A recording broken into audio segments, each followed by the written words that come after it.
You have to try this, babe. I made it just for you, my husband, Daniel, said, his lips curling into a forced smile. It wasn't affection. It was something else, something calculated. We sat in his sister Lauren's sleek, modern townhouse in Chicago, surrounded by designer decor and the artificial warmth of forced family gatherings. These brunches had long since stopped being about family. They were performances, and I had grown tired of playing my role. I eyed the steaming cup in front of me, my stomach twisting at the unfamiliar scent wafting up. Coffee shouldn't smell like this. Faintly metallic, bitter in a way that wasn't natural. It sent an instinctual wave of nausea through me. At 31, I never thought I'd be analyzing whether the man I married was trying to poison me. But after 3 years of unexplained illnesses, conveniently timed food poisoning and subtle manipulation, I had learned to trust my gut, especially around Lauren. She had an uncanny ability to make things happen. Accidents, illnesses, embarrassments. Always with a look of plausible deniability. The same expression Daniel was wearing now. That's so sweet of you, I said, my voice smooth despite the rapid pounding of my heart. I forced a smile, but my mind was already racing. The last time I drank something from Lauren's kitchen, I had spent the night in the ER, shaking from dehydration, the doctors baffled. Lauren had insisted she drank the same tea, playing the concerned sister-in-law, but I knew better. Across the table, Lauren absently stirred her untouched coffee, her gaze flickering between Daniel and me. Daniel's really been into brewing lately, she mused, tilting her head. He's been perfecting his method just for you. Something about the way she emphasized for you sent a slow, creeping chill down my spine. I had noticed Daniel spending more time at Lauren's place, under the excuse of working on some anniversary surprise for me. But there had been hushed conversations, suspicious glances, and messages on his phone that disappeared when I got too close. And now this cup of coffee that set off every alarm in my body. Lifting the cup, I made a show of bringing it to my lips, watching their faces closely. Daniel and Lauren exchanged a glance, quick, almost imperceptible, but I caught it. Feigning surprise, I pulled out my phone. Oh, work just messaged me. Lauren, mind if I step into your office for a second? She arched a perfectly manicured brow but nodded. Of course. Just try not to snoop. I laughed lightly, masking my tension as I stood. As I passed her seat, I stumbled, just enough to make it look real, knocking the table slightly and reaching out to steady myself. In the movement, I switched our cups. Ugh, I'm such a klutz, I chuckled, straightening up. Hope your rug's okay. Lauren's expression barely flickered, but something behind her eyes shifted. Just try not to break anything in my office. I nodded and walked away, my heart hammering against my ribs. I positioned myself by the door, just enough to watch without being seen. Lauren brought the coffee to her lips. My breath hitched. A part of me wanted to intervene, to stop her, to confirm my suspicions another way. But I needed to know. The first sip didn't seem to do anything. But then her fingers trembled. She set the cup down, blinking rapidly. Her complexion paled in seconds. Daniel, she whispered, her voice tight. Something's not right. Daniel looked up, his face shifting from confusion to horror. He bolted upright so fast his chair scraped against the floor. Lauren, wait. She pushed back from the table, hands gripping the edge like she was struggling to keep herself steady. What did you put in that coffee? Stepping out of the office, I held up my phone, recording. Yeah, Daniel. What did you put in the coffee? His head snapped toward me, his face draining of color. Lauren clutched at her throat, her breaths growing shallow and uneven. This wasn't supposed to. But I had already dialed 911. As the sound of sirens grew louder outside, I watched Lauren sink to the floor, her carefully crafted web of lies unraveling right in front of her. The paramedics stormed in, their efficiency cutting through the chaos like a scalpel. Lauren lay sprawled on the floor, her breaths coming in ragged gasps, her manicured nails digging into the polished hardwood as she struggled to stay upright. Daniel hovered over her, his panic barely contained, his hands trembling as he reached for her shoulder. Step back, one of the EMTs ordered, pushing Daniel aside as they assessed Lauren's condition. I stood frozen in the doorway, my phone still recording, my heart pounding against my ribs. This was the moment I had waited for. The unraveling of whatever twisted scheme they had concocted. But instead of relief, all I felt was cold, calculating resolve. Lauren's complexion had turned a sickly shade of gray. Her body shuddered violently as they lifted her onto the stretcher, securing an oxygen mask over her face. Daniel's breathing grew erratic, his gaze darting between me and the paramedics, as if grasping for an explanation that wouldn't damn him. "She's stable, but her vitals are all over the place," one of the paramedics muttered to his colleague. "We need to get her to the hospital now." As they wheeled Lauren toward the front door, Daniel made a sudden move, grabbing my arm with a force that sent a ripple of anger through me. "What the hell did you do?" he hissed, his voice low, his eyes wide with desperation. I yanked my arm free, my expression unyielding. "You should be asking yourself that." His mouth opened then closed. He knew. He knew exactly what had happened. But he wasn't ready to admit it, not yet. The moment they disappeared down the elevator, the silence in the apartment was deafening. I could hear my own breath, slow and steady, a sharp contrast to the erratic pounding of Daniel's footsteps as he paced the room. He ran a hand through his disheveled hair, his nerves fraying with every passing second. "This was a mistake," he muttered half to himself. "This wasn't supposed to happen." I tilted my head, watching him unravel. "And what was supposed to happen, Daniel?" His head snapped up. For the first time, I saw real fear in his eyes. Not fear for Lauren, not fear for whatever consequences were coming, but fear of me. He had underestimated me. He had spent years gaslighting me, making me question every unexplained illness, every dizzy spell, every sleepless night clutching my stomach in pain. He thought he had me figured out, thought I was too blind, too trusting to ever catch on. But the tables had turned. I stepped closer, lowering my voice to a whisper. "You and Lauren have been playing this game for a long time. But you made a mistake. You assumed I was the same woman you married." His lips parted as if he wanted to respond, but I didn't give him the chance. I picked up my phone and pressed play on the recording. Lauren's voice crackled through the speaker, weak but unmistakable. "This wasn't supposed to," followed by Daniel's desperate half-mumbled confession. That wasn't her cup. The color drained from his face. "Olivia, save it." I pocketed my phone and turned toward the door. "I suggest you get a lawyer." I walked out, leaving him standing there, the weight of his own actions crushing him. I didn't look back. The next move was mine, and I was just getting started. I left Daniel standing in the middle of that apartment, drowning in the weight of his own downfall. The cool evening air wrapped around me as I stepped outside, my pulse still hammering in my ears. I had spent years second-guessing myself, questioning every decision, every illness, every strange coincidence. Not anymore. The truth was out, and I was holding the smoking gun. The sirens had long since faded into the city noise, but I knew their echoes still rang in Daniel's ears. He had lost control. His careful facade was crumbling, and the only thing left was his desperation. He would try to fix this, try to manipulate his way out like he always did. But I was 2 steps ahead. I pulled out my phone and scrolled through my messages. I had already sent the recording to my lawyer, a backup email, and a hidden USB drive in my office. There would be no erasing this, no covering it up. Daniel and Lauren had spent years playing their little games, thinking I was too blind to fight back. Not anymore. The next morning, I arrived at the hospital. The halls smelled of antiseptic and artificial air fresheners. Nurses moved quickly between rooms, the occasional beep of heart monitors breaking the stillness. I walked with purpose, my heels clicking against the tile floor, my confidence unshaken. I was no longer the woman who hesitated, who made excuses for other people's actions. Lauren was in room 317, according to the front desk. I pushed the door open without knocking. She was propped up in bed, looking pale and fragile, but the sharpness in her eyes was still there.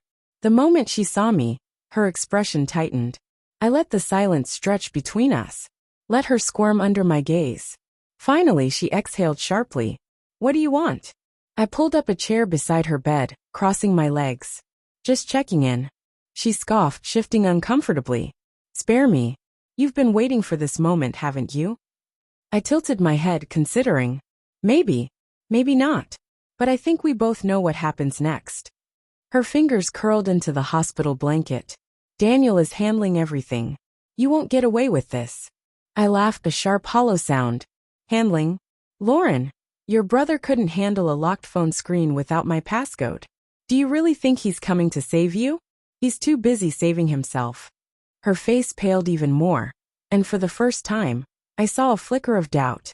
Good. I leaned in closer. The evidence is already with my lawyer. The texts, the recordings, the pattern of my hospital visits, the substances found in your system. You and Daniel made one mistake. You thought I wasn't paying attention. Lauren's breath hitched. This isn't over. I smiled, standing up. Oh, it is. The only question left is whether you'll drag Daniel down with you, or try to cut a deal first. Either way, I win. I walked out before she could respond, leaving her trapped in the walls of her own making. The next few days were a blur of legal proceedings, statements, and the slow unraveling of their empire of lies. Daniel was arrested at his office. The look on his face as they led him away in handcuffs was priceless. Lauren tried to negotiate, but there was no deal that could erase the evidence against her. By the time the trial started, I had already moved forward. I wasn't the victim anymore. I was the storm that tore everything down and rebuilt something better. They had underestimated me for years. That was their biggest mistake. The trial was inevitable. Daniel and Lauren had spun their web too intricately, convinced they were untouchable. But no matter how careful they thought they had been, they left a trail, a digital footprint of deceit, manipulation, and desperation. I had given the authorities everything they needed, and once the prosecutors saw the pattern, they pounced. There was no undoing what had been set into motion. The court was a cold, sterile place, filled with murmurs, quiet gasps, and the constant shuffle of paperwork. Daniel sat at the defendant's table, his hands clasped together, as if in silent prayer. Lauren was beside him, her once pristine composure shattered. The moment they entered the courtroom, their power dissolved. The roles had reversed. They weren't the ones pulling the strings anymore. The prosecution wasted no time. They painted a picture of systematic poisoning, a calculated attempt to weaken me, to discredit me, to slowly erase me from my own life. The texts, the medical reports, the financial transactions, everything lined up. The jury listened intently as the timeline unraveled. Each detail, each piece of evidence, tightened the noose around them. Then came the witness testimonies. Dr. Reynolds, the physician who had treated me during my mysterious illnesses, detailed how my symptoms were consistent with long-term exposure to toxins. These weren't coincidences, she stated firmly. This was intentional. Her words struck like daggers, the weight of medical expertise lending undeniable credibility. Then there was the forensic analyst, who dissected the messages between Daniel and Lauren, breaking down their carefully coded language. Phrases like adjust the mix and need a stronger dose aren't phrases found in casual conversation, he explained. This wasn't about a bad meal or a stomach bug. This was methodical. And finally, the moment that sealed their fate. The security footage. I had discovered it just weeks before the trial.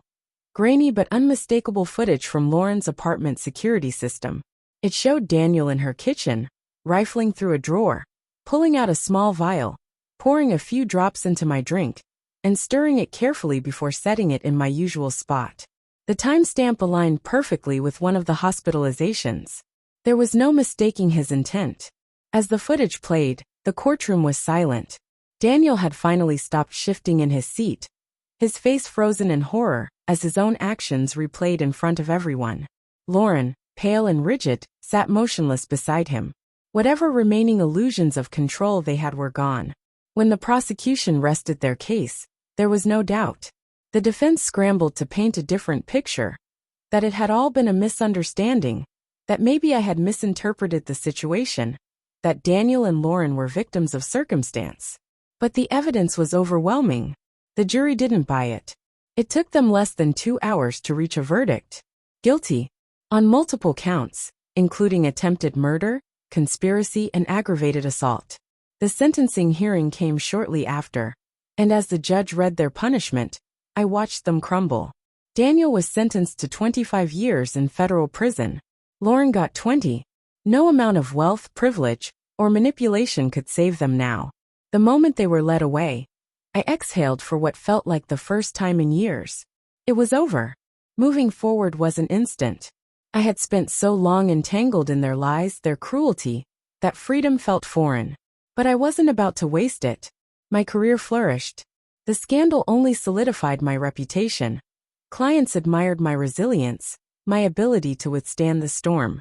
I secured a partnership with a major firm, one that valued my expertise over my past. I traveled.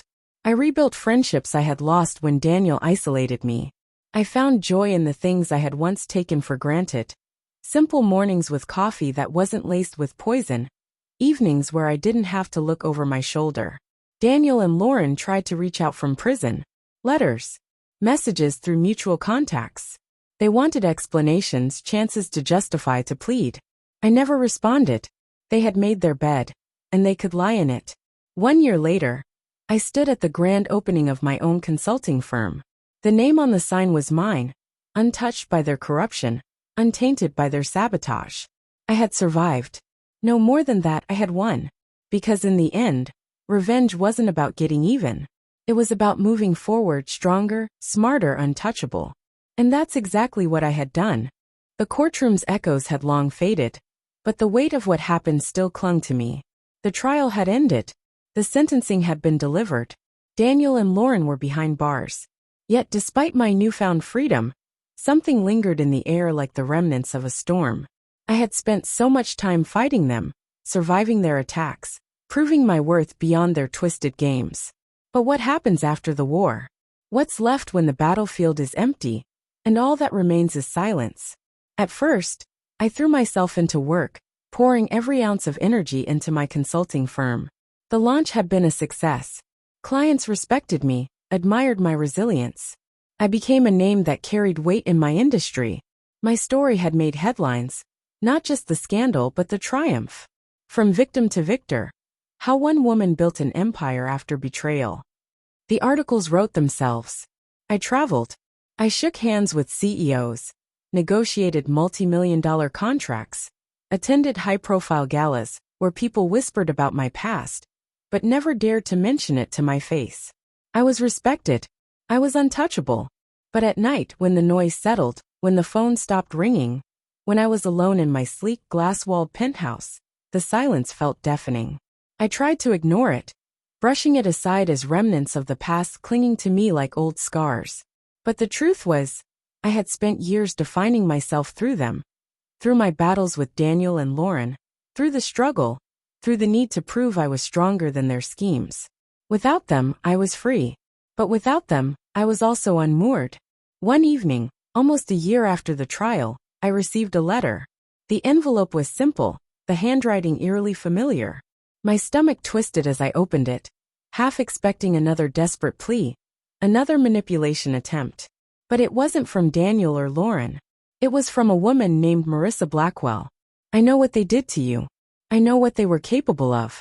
Because they weren't just doing it to you. My blood ran cold as I read the words. She detailed her story, one eerily similar to mine. A woman who had worked with Daniel years before he met me. A woman who had fallen into the same cycle of gaslighting, manipulation, unexplained illnesses. A woman who had barely survived. I had thought my story was unique, that I had been their sole target, their only victim. But I was wrong. Over the next few months, I dug deeper. I hired investigators, gathered reports, unearthed details about other women who had crossed paths with Daniel and Lauren. Some were colleagues, others past acquaintances, even former friends. The patterns were all there. The isolation, the subtle medical symptoms, the calculated destruction of careers and reputations. I had ended their reign, but the damage they had caused stretched far beyond me. And for the first time since the trial, I felt purpose again. I reached out to these women. Some were hesitant, afraid of revisiting the past. Others were eager to talk, to share, to expose the truth they had been forced to bury. Together we built something, a coalition, a movement. Not just about Daniel and Lauren, but about people like them. About the predators who thrived in corporate power structures, about the warning signs, about how to fight back. It started with an article, An expose detailing not just my story, but the stories of those they had hurt before me. It went viral within hours. News outlets picked it up. Former colleagues came forward. The industry buzzed with murmurs of just how deep the rabbit hole went. By the time I was invited to speak at a national conference on corporate abuse and manipulation, it was no longer just about my revenge. It was about justice for all of us. Because revenge is personal. But justice? Justice changes everything. Daniel and Lauren had taken years of my life. But in the end, I took something far greater from them. I took their power. I made sure they would never do this again. And finally, for the first time in years, I was truly free.